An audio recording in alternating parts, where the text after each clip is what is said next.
For some, this is a way to actually be a little bit stupid. For some, this is actually an extremely funny way. For some, this is an extremely sexy way. And for some, this is just so, yeah, this is exactly how a person should be defeated. After all, it's not exactly the best way, but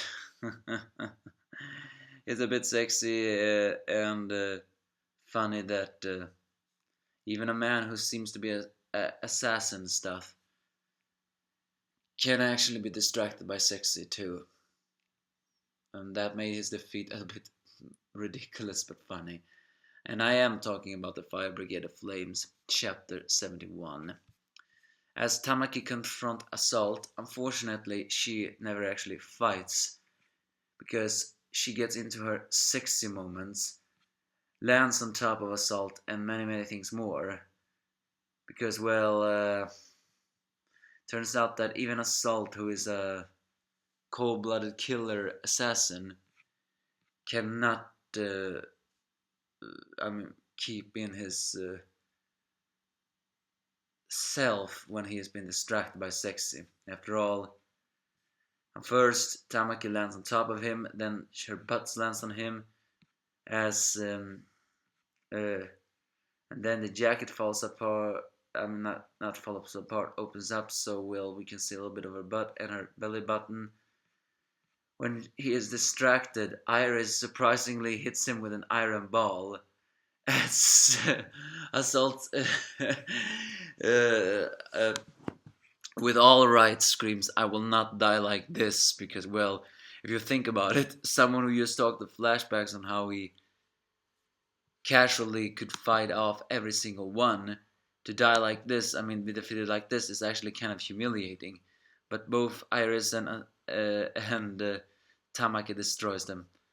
And Tamaki brags about that. Iris makes a note. You probably do not want Shinra-san to see this. But she hugs Tamaki, saying that I can count on you. As the two beautiful girls walk in, we are finally switched to the lieutenant, who is still in the shadows but cannot see the person. As he walks out of the fog, he sees he's surrounded by a subway station. And he sees the light in the end. It's someone firing a fire arrow, and it's mighty strong. It is so strong that even though it grazes the lieutenant, it still burned his shoulder. So, and it's turned out it's Arrow, who's still with her mental instability, says that the Adora burst flame that destroys the people should not be in the fire brigade. As Lieutenant only demands to know what they want to do with Shinra, Arrow ignores the Lieutenant and she prepares to fire a new arrow. But so does the Lieutenant. It's time for to see if he can also defeat the one.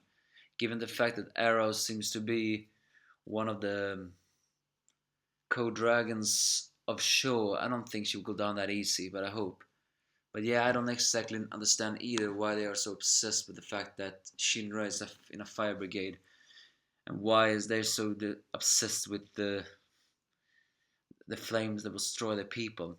Are they truly gonna turn this world into a firing husks, every single one, because they believe that's the only way for people to feel redemption? Who knows? All I know is that one fight is over and one fight has started. That fight might also go fast. It's long reacher against long reacher. All in all, just some funny moment chapters. And seeing the girls, especially their smiles, was very adorable. But now the lieutenant's gonna shoot his bullets. We'll see if he can reach Arrow. After all, his bullets could change the power of his bullets, since it was a second generation, and he can also redirect them if he fired in a special angle. Given the fact that Arrow creates a light every time she fires an arrow, maybe that's the key. So give me your thoughts if you have any.